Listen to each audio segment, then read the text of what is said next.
Un nuevo día iluminó al Jin. Shahryar lo pasó en la Cámara de Justicia, cumpliendo con sus obligaciones como sultán, sin dejar de pensar en el final de la historia de Sherazade. Un día más no cambiaría mucho las cosas, estando como estaba ella, sola y vigilada en todo momento. Al caer el sol, Shahryar volvió a sus aposentos, hizo el amor a su esposa sobre la maravillosa cama y mandó llamar a Dunyazad, que una vez más le dijo a su hermana: Hermana, por favor, continúa la historia de anoche. Y Sherazade comenzó así.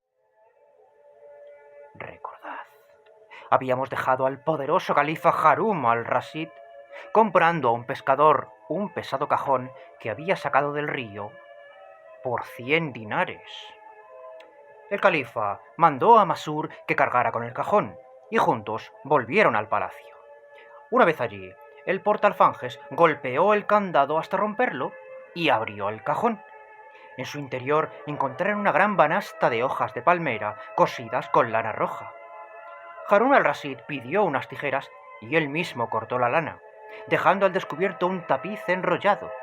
Desenrolló el tapiz hasta encontrar un gran velo blanco que cubría el cadáver de una joven, blanco como la luna llena. ¡Jafar!, bramó el califa. Alguien ha cometido un crimen durante mi reinado y cree que puede quedar impune. Pero la sangre de esta joven no me dejará descansar hasta juzgar a su asesino. Debes encontrarle y traerlo ante mí, o juro que mandaré que te crucifiquen a la puerta del palacio junto con 40 de tus primos barmacidas. Necesito 3 días, majestad, solicitó Jafar, temblando de pies a cabeza. Entonces, sentenció el califa, 3 días tendrás. Jafar salió del palacio mirándose la punta de sus babuchas al andar, mientras pensaba: ¿cómo voy a saber quién ha matado a esta joven? Y si no sé quién es el asesino, ¿cómo voy a saber dónde buscarlo para llevarla ante el califa? Puedo apresar a otro delincuente y decir que fue él quien lo hizo, pero esa mala acción pasaría eternamente sobre mi conciencia. ¿Qué debo hacer entonces? Y así pensando estas cosas, llegó a su casa y pasó encerrado los 3 días de plazo.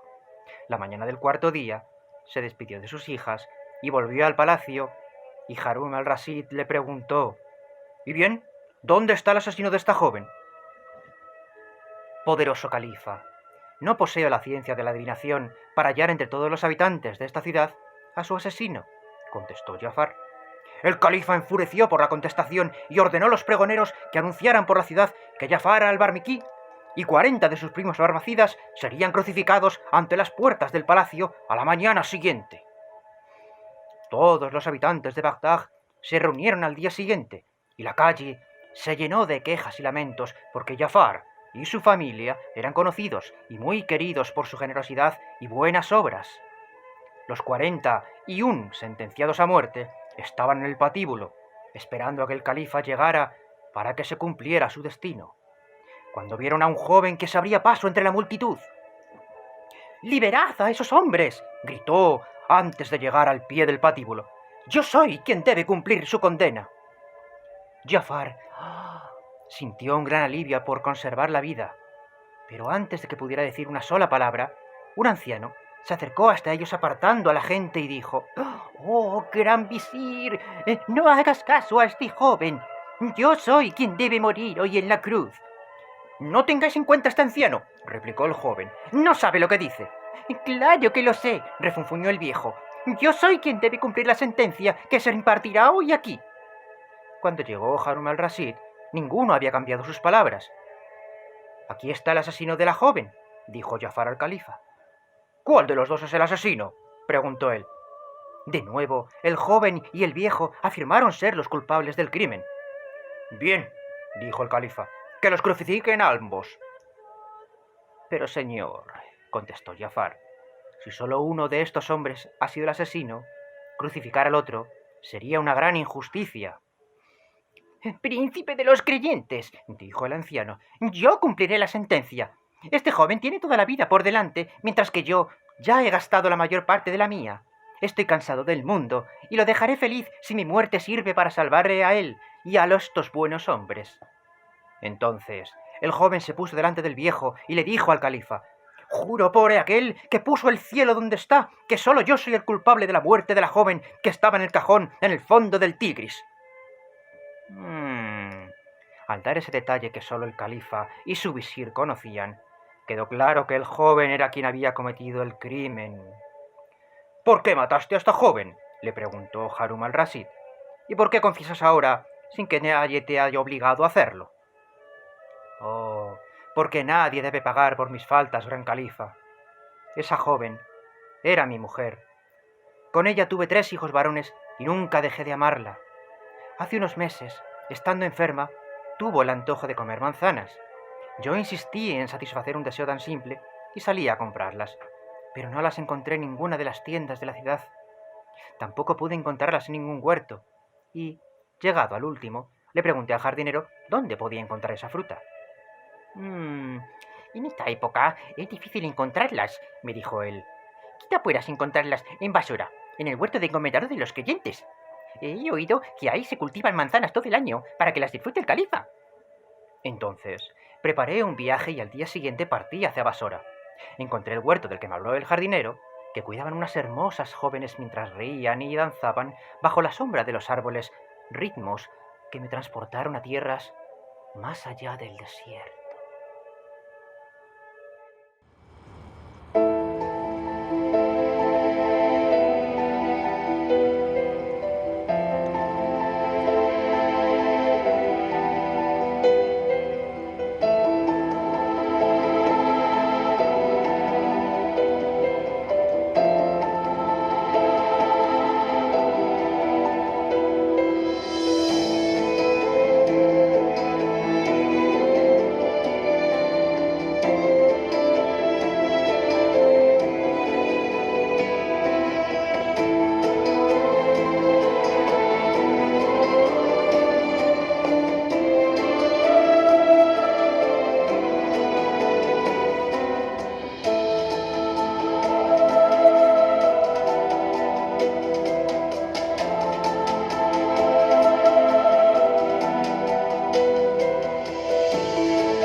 El más famoso huerto de manzanas de la mitología estaba situado en la costa, cerca de la cordillera del Atlas, y perteneció a la diosa Hera.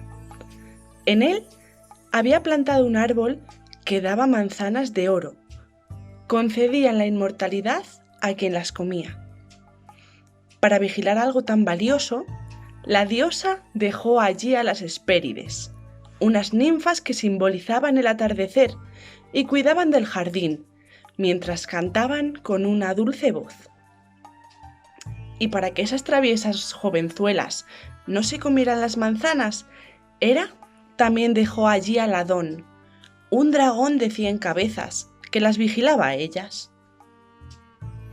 Eris, la diosa de la discordia, le dio una de esas manzanas a Paris, para que se la entregara a la diosa más bella, cosa que acabó con el enfado de las que no fueron elegidas. Ese fue el comienzo de la guerra de Troya. Hera se quedó en esta ocasión sin la dorada manzana, pero recibió otra de manos de Hércules, que la robó del huerto tras matar al Adón para poder llegar al Olimpo. Parece que las mujeres, sean o no diosas, tenemos que tener cuidado con los huertos de manzanas, ya den frutas de la inmortalidad o del bien y el mal. Las jardineras me vendieron 3 manzanas por 3 dinares. El precio no importaba si hacía feliz a mi esposa.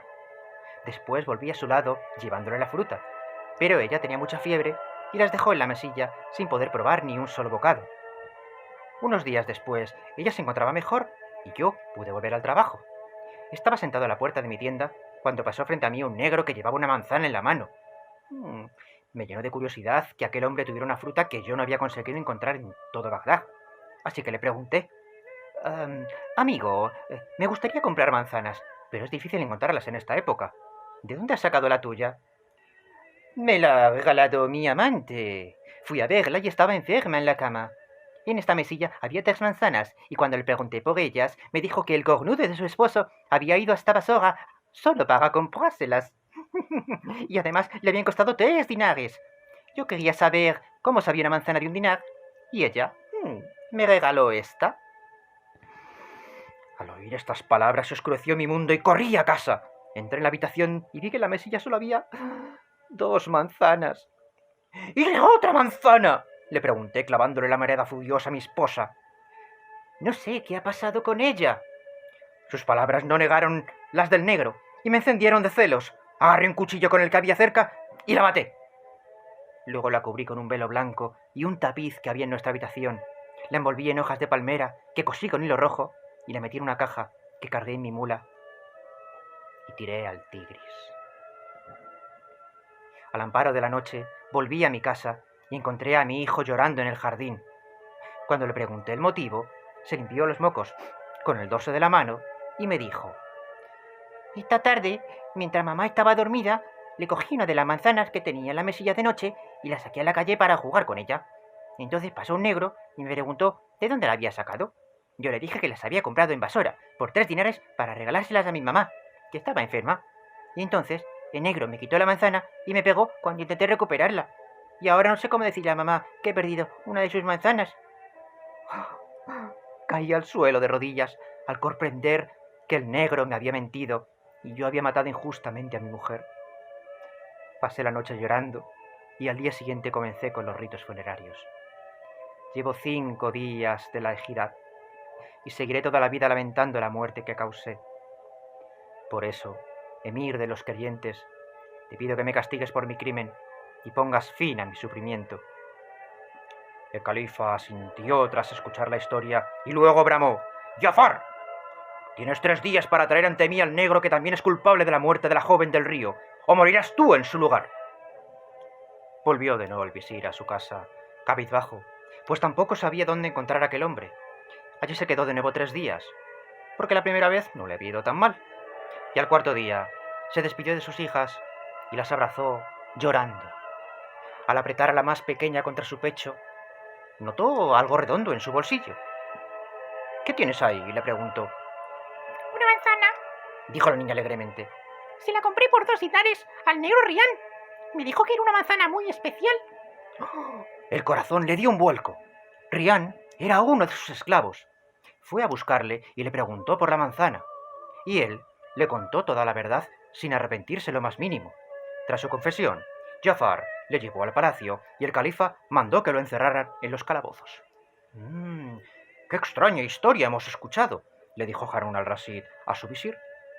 Jafar se dejó caer en su asiento, aliviado después de haber salvado la vida 2 veces, y le dijo al califa: no me parece tan extraña como la del visir Nureddin y su hermano Chamseddin. ¿Qué historia es esa?, preguntó emocionado el califa.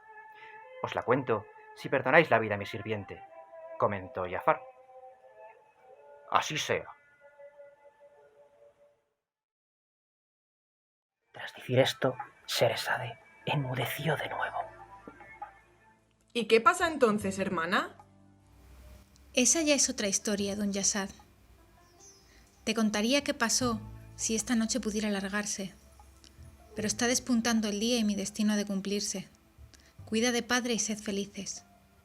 Y tú, esposo mío, ven a la cama conmigo y vamos a soñar juntos hasta que llegue la hora.